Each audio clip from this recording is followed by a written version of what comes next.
Hello everyone. आज इस video में हम इंडियन एयरफोर्स के जो एयरमैन सिलेक्शन की एग्ज़ाम्स होती हैं उसके फिजिक्स पेपर को डिस्कस करेंगे। तो चलिए शुरू करते हैं। अब हम फर्स्ट क्वेश्चन देख रहे हैं। A body is moving in a circular path with acceleration A. If its velocity gets doubled then find the ratio of acceleration after and before the change of velocity.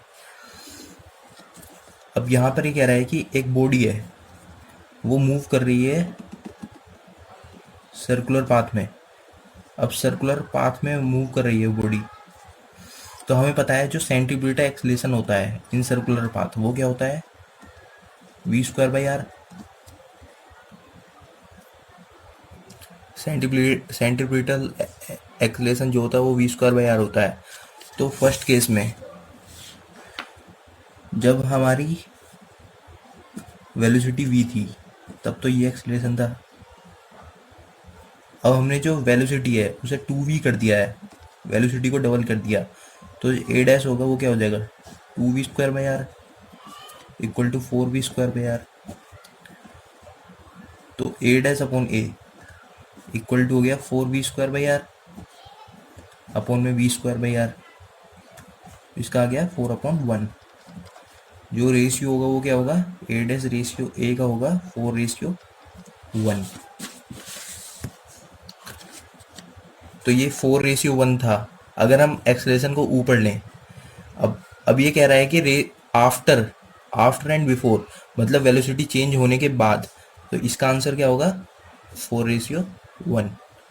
अभी next question है, weightlessness of an astronaut moving in a satellite is a situation of. अब यही वही situation है जब हम lift से नीचे जाते हैं, तो ये सेम सिचुएशन है जो कि है फ्री फॉल की। तो इसमें free fall for which of the following metals the resistance decrease on increasing the temperature. अब हमने एक सिंपल फॉर्मूला पढ़ा है कि R equal to R0 1+α_T होता है, alpha delta T, change in temperature. जो अल्फा होता है वो पॉजिटिव होता है फॉर मेटल्स के लिए पॉजिटिव होता है, और सेमीकंडक्टर्स के लिए नेगेटिव होता है। अब इसमें जो रेजिस्टेंस है वो डिक्रीज हो रहा है। अब रेजिस्टेंस डिक्रीज तब होगा जब जो अल्फा होगा हमारा वो नेगेटिव होगा, कोफिशिएंट नेगेटिव होगा। तो इसमें से हमें चेक करना है कि सेमीकंडक्टर कौन है, क्योंकि जो रेजिस्टेंस है वो डिक्रीज हो रहा है। तो कॉपर नहीं है, टंगस्टन नहीं है, जर्मेनियम। तो जर्मेनियम हो गया। अब what is the angle of dip at magnetic pole of earth. अब डिप एंगल्स पता है हमें क्या होते हैं। जो डिप एंगल्स होते हैं वो होता है angle of the magnetic field vector from the horizontal surface of earth. तो हॉरिजॉन्टल सरफेस से हम देखेंगे कि इसका क्या है, इसका जो एंगल है हॉरिजॉन्टल सरफेस से क्या है। अब ये ऐसे करके जा रही है, तो यहाँ पर ये ऐसे करके निकल रही है, तो यहाँ पे हॉरिजॉन्टल सरफेस के साथ 90 डिग्री एंगल है। तो पोल्स पे क्या होता है 90 degree. A charge move in a circle perpendicular to a magnetic field upon which of the following the time period of revolution does not depend।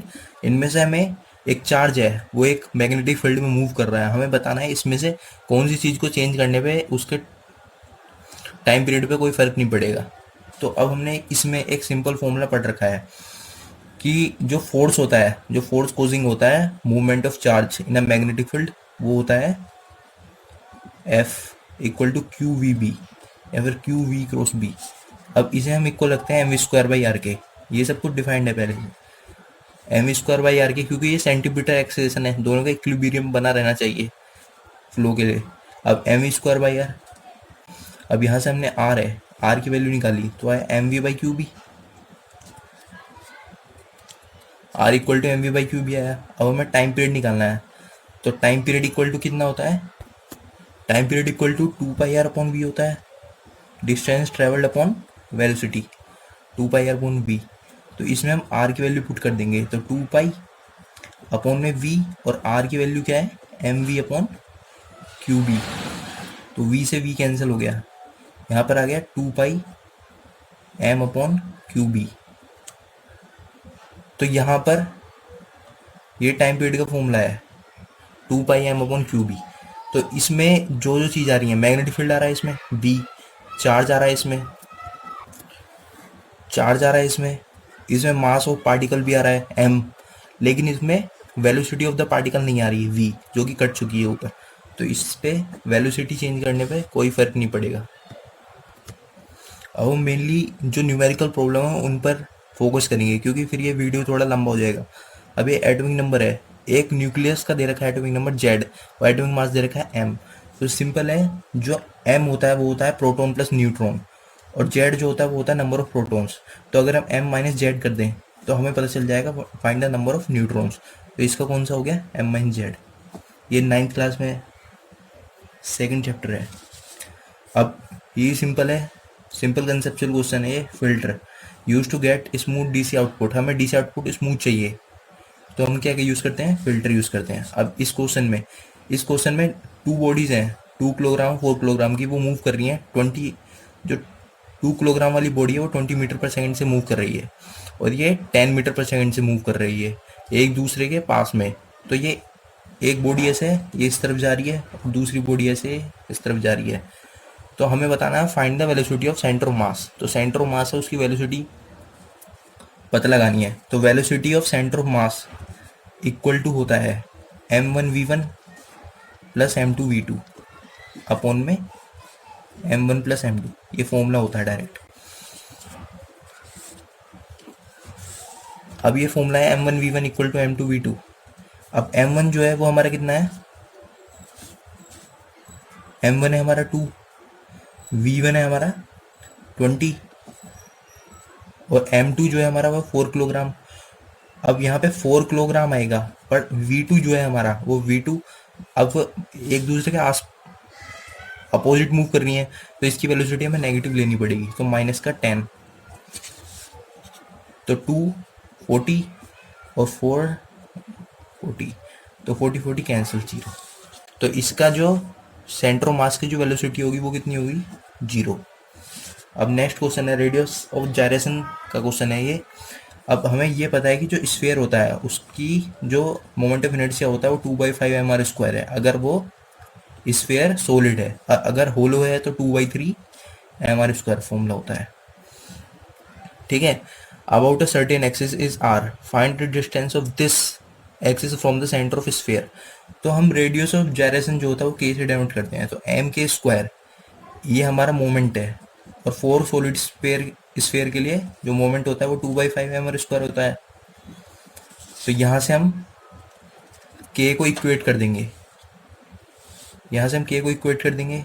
k equal to कितना हो गया, √2/5 r, और 2/5 को √0.4 r।